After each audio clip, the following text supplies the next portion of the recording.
जोहार आप सभी स्टूडेंट्स का आप सभी के YouTube channel Jharkhand math zone पर मैं सचिन चंद्र आप सभी स्टूडेंट्स का स्वागत करता हूं आप सभी के YouTube channel Jharkhand math zone पर। तो प्यारे बच्चों आप सभी का स्वागत है लेक्चर नंबर 12 में। सब ग्रुप का वीडियो लेक्चर सेशन चल रही है। पेपर नंबर 6 चल रहा है, सेमेस्टर 3 के बच्चों के लिए चल रहा है, ऑल यूनिवर्सिटीज़ के लिए चल रही है। चाहे आप BBM के से हो, चाहे आप SKMU से हो, चाहे आप BVU से हो, चाहे आप BHU से हो, या आप दिल्ली यूनिवर्सिटी से हो या LNMU से हो, आप कोई भी यूनिवर्सिटी से क्यों ना बिलोंग करते हो या पढ़ते हो, तो आपके लिए ये वीडियो लेक्चर्स बहुत ही हेल्पफुल होने वाली है।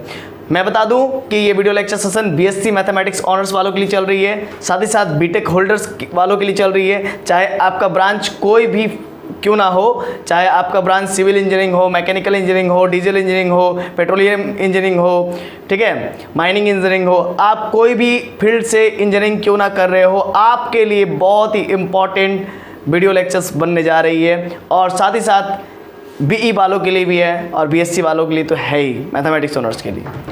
तो चलिए हम लोग समय को ज़्यादा वेस्ट ना करते हुए सीधा टॉपिक पर आते हैं, लेक्चर नंबर 12 पर। थ्योरम 4, ये थ्योरम बहुत इंपॉर्टेंट है, बहुत VVI थ्योरम है, बहुत ज़्यादा इंपॉर्टेंट और बहुत आसान भी है। देखिए बहुत आसान है, बनाने का तरीका बहुत सारा हो सकता है ना, हार्ड मेथड भी हो सकता है, लेकिन ये जो मतलब तरीका है ना, ये बहुत ही अच्छा तरीका है, मज़ा वाला तरीका। इससे जो है कि आपका क्लास 11-12 का भी कंसेप्ट पूरा एकदम अच्छा से पानी की तरह क्लियर हो जाएगा। आइए देखिए क्वेश्चन क्या है, थ्योरम क्या है, थ्योरम 4 है। ये थ्योरम 4 नंबरिंग याद रखिएगा थ्योरम्स का। If H1 and H2 be two subgroups of a group G, कह दिया है कि H1 और H2 दो सब ग्रुप्स है G का, यानी कि H1 भी मेरा G का सब ग्रुप है, H2 भी मेरा G का सब ग्रुप है। ओके, देन यहाँ पर कॉमा है, ठीक है, G1 नहीं है, वो कॉमा है। Then H1 intersection H2 is also a subgroup of G, ये हम लोग को प्रूफ करके दिखाना है।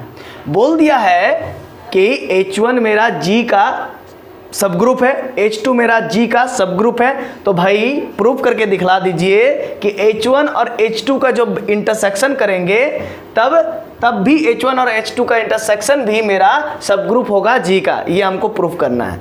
यानी कि H1 is a subgroup of G, H2 is a subgroup of G, then prove that H1 है ना intersection H2 is a subgroup of G, है ना, ये हम लोग को करने के लिए कहा है, ठीक है ना।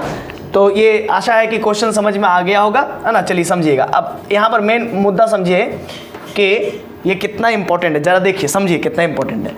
हजारीबाग 1997 1957 में 1997 95 है ना, 97 बोलते हैं हिंदी में, तो 1997 में आ चुका है, 1999 में आ चुका है, 2003 में आ चुका है, 2004 में आ चुका है, इवन इफ 2010 में आ चुका है।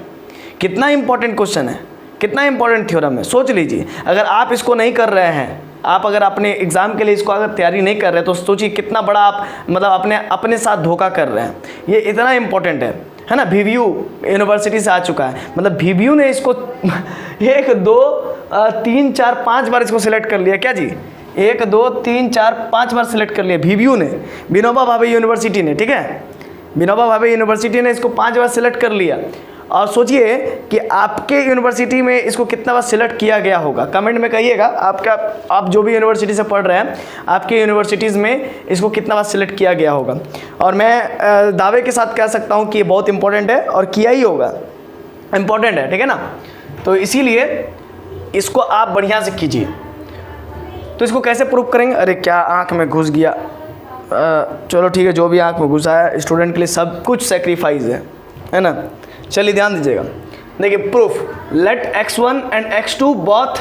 चलिए हम यहाँ पर क्या किया है कि H1 H2 सब ग्रुप है G का, ये तो बोल दिया है। तो हम क्या कर लेते हैं कि X1 और X2 मान लेते हैं कि H1 इंटरसेक्शन H2 में बिलोंग करता है। मैंने क्या मान लिया कि X1 और X2 दो नंबर्स हैं जो कि H1 इंटरसेक्शन H2 में बिलोंग करता है। मतलब ये समझिए 2 और 3 को मैंने मान लिया H1 इंटरसेक्शन H2 में बिलोंग करता है। H1 इंटरसेक्शन H2 का आपको वेन डायग्राम बनाने आता है कि नहीं आता है, वेन यूलर्स डायग्राम, है ना। वेन इस चीज़ का खोज वेन्स और यूलर्स ने दोनों मिलकर किया था, लेकिन नाम बार बार वेन करते हैं हम लोग। तो देखिए यूलर्स भी इसमें बहुत बड़ा योगदान दिया था, है ना। तो हालांकि वो लोग आप यूलर्स का नाम नहीं जानते होंगे, तो इसीलिए वेन करते हैं, क्योंकि वेन पहले आता है ना, तो इसीलिए तो इसको नाम है वेन्स यूलर्स डायग्राम, ठीक है।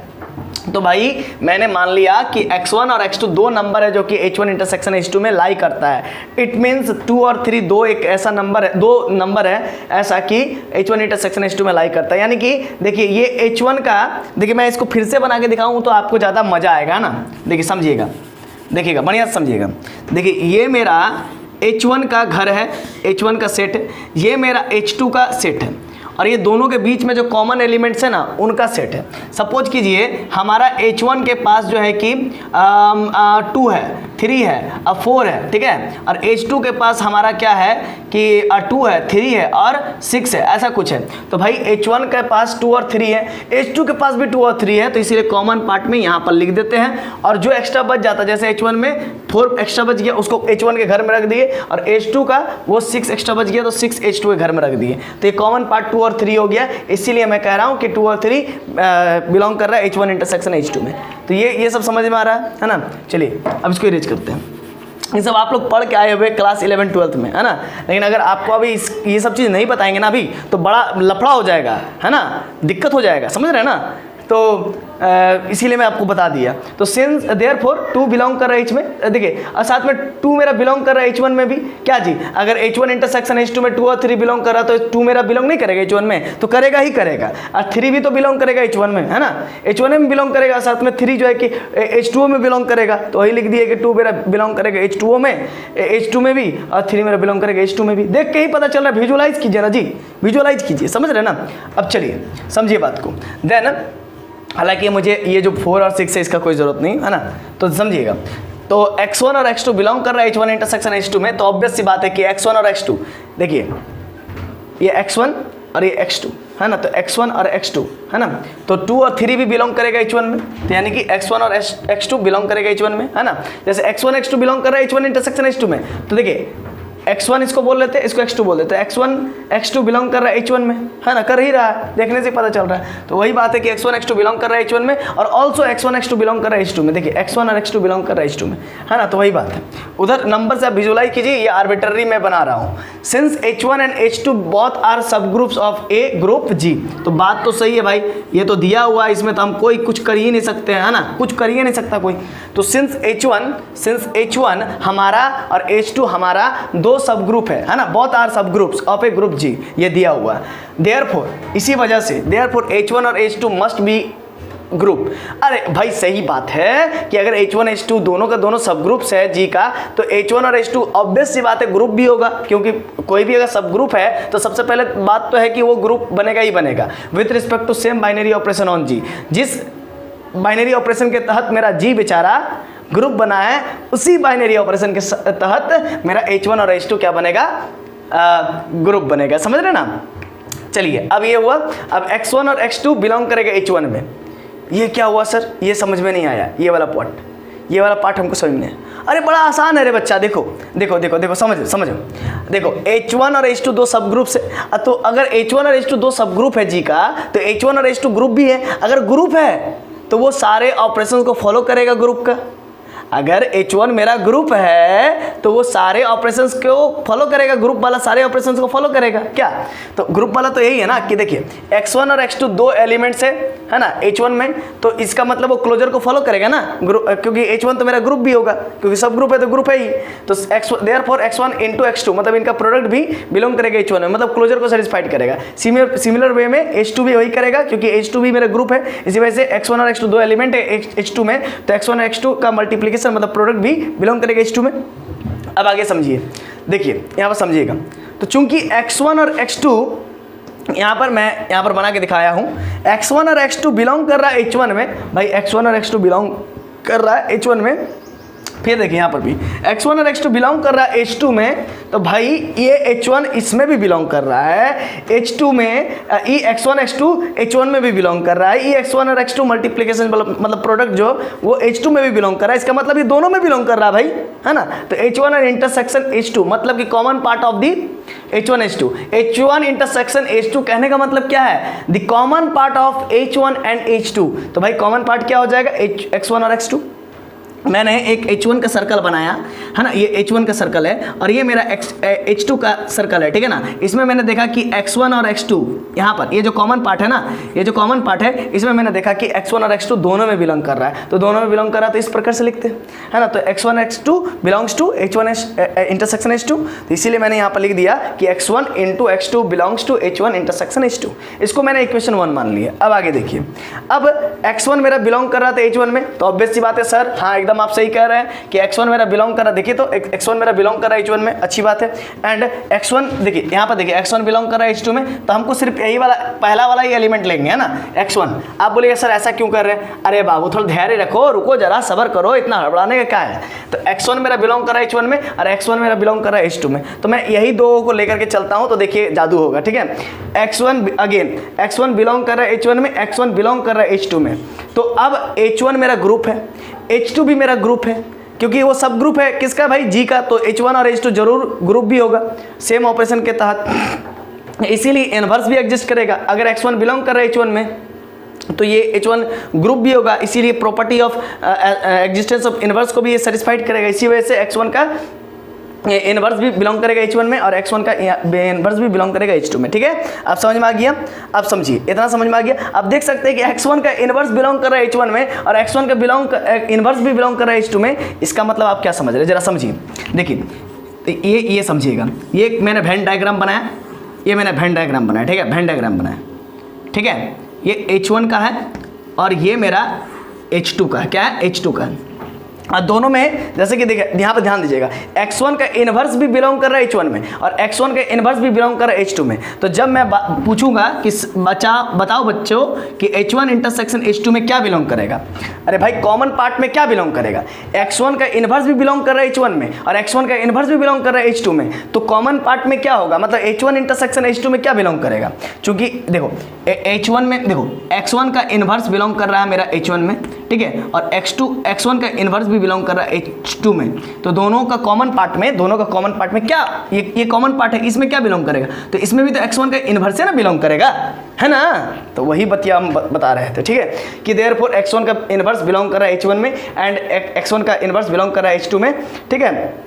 चूंकि X1 बिलोंग कर रहा था H1 में, X1 बिलोंग कर रहा था H2 में, तो H1 और H2 दोनों का दोनों सब ग्रुप है जी का, तो इसीलिए ग्रुप भी है, और ग्रुप है तो भाई जरूर वो इनवर्स को एडजस्ट करवाएगा, तो इसीलिए इनवर्स X1 का प्रत्येक एलिमेंट का ग्रुप में जो है कि इनवर्स एग्जिस्ट करता है। इसी वजह से X1 का इनवर्स और X1 का इनवर्स बिलोंग करेगा H2 और H1 और H2 में रिस्पेक्टिवली, और इसी वजह से इसमें देखिए X1 का इनवर्स बिलोंग कर रहा है, इसमें भी X1 का इनवर्स बिलोंग कर रहा है, तो कॉमन रीजन में यानी कि कॉमन पार्ट में, इंटरसेक्शन पार्ट में H1 और H2, कॉमन पार्ट कहने का मतलब H1 और H2 का इंटरसेक्शन में X1 का ही इनवर्स जरूर बिलोंग करेगा।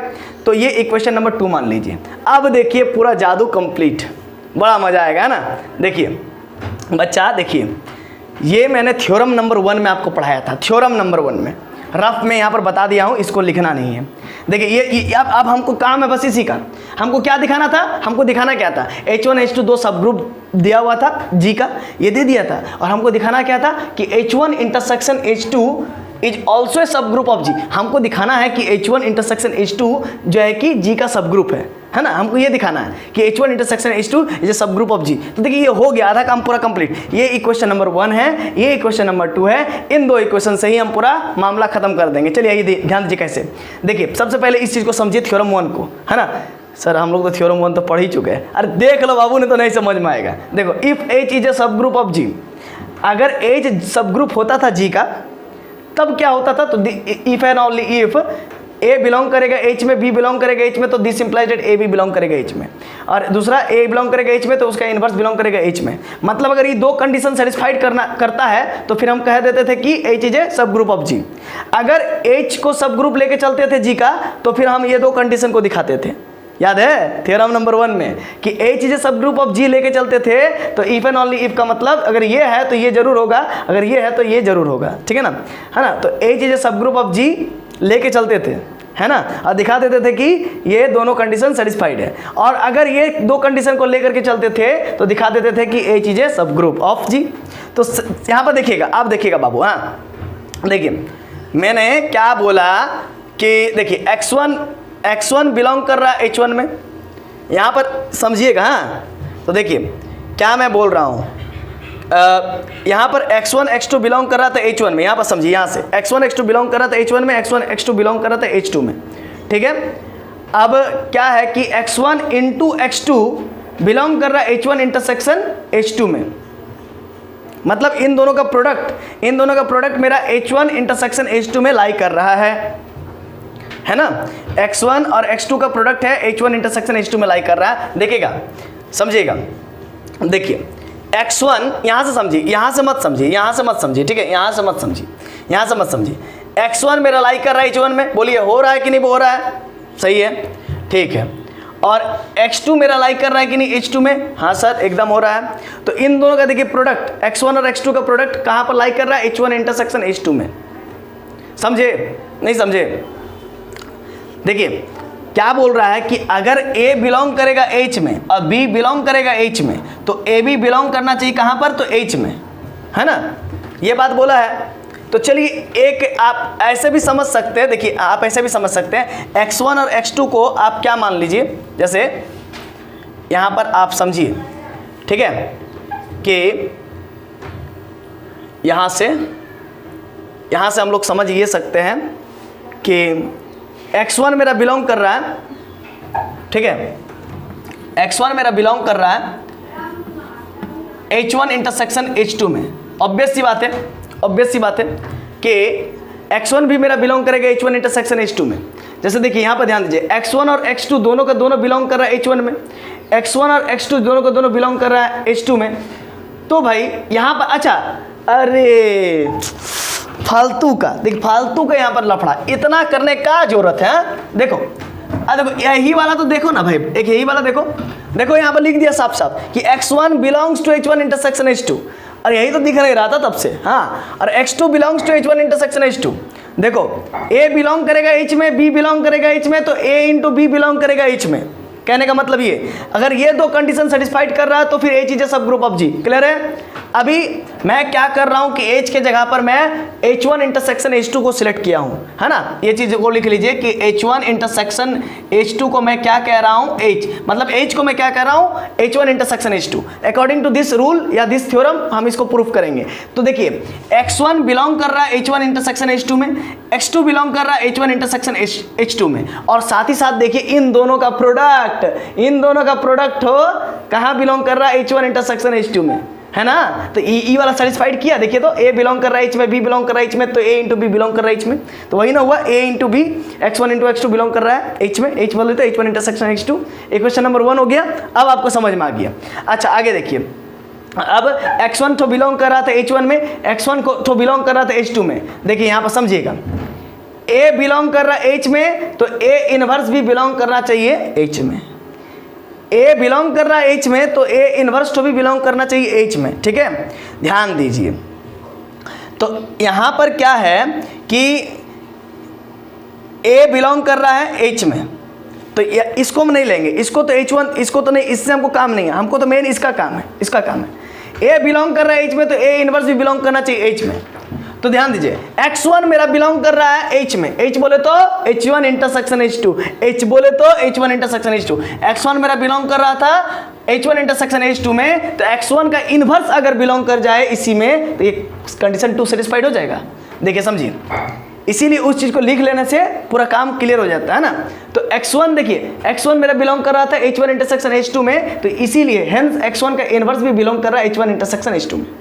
अच्छा ये तो हम लोग दिखाई दिए ना, क्यों दिखाए, तो पहले ही दिखा दिए कि x1 का इनवर्स बिलोंग कर रहा है H1 में, x1 का इनवर्स बिलोंग कर रहा है H2 में, तो दोनों का इनवर्स कॉमन रीजन पार्ट में H1 इंटरसेक्शन H2 में बिलोंग करेगा, ठीक है। तो यहाँ से देखिए, इस चीज़ को देखिए कि A बिलोंग कर रहा है H में, तो A इनवर्स अगर बिलोंग कर जाए H में, तो देखिए x1 मेरा बिलोंग कर रहा था H1 इंटरसेक्शन, x2 को नहीं लेंगे, उसका हमको कोई काम ही नहीं है, हाँ ना। तो x1 बिलोंग कर रहा है H1 इंटरसेक्शन H2 में, तो x1 का इनवर्स भी बिलोंग करेगा H1 इंटरसेक्शन H2 में।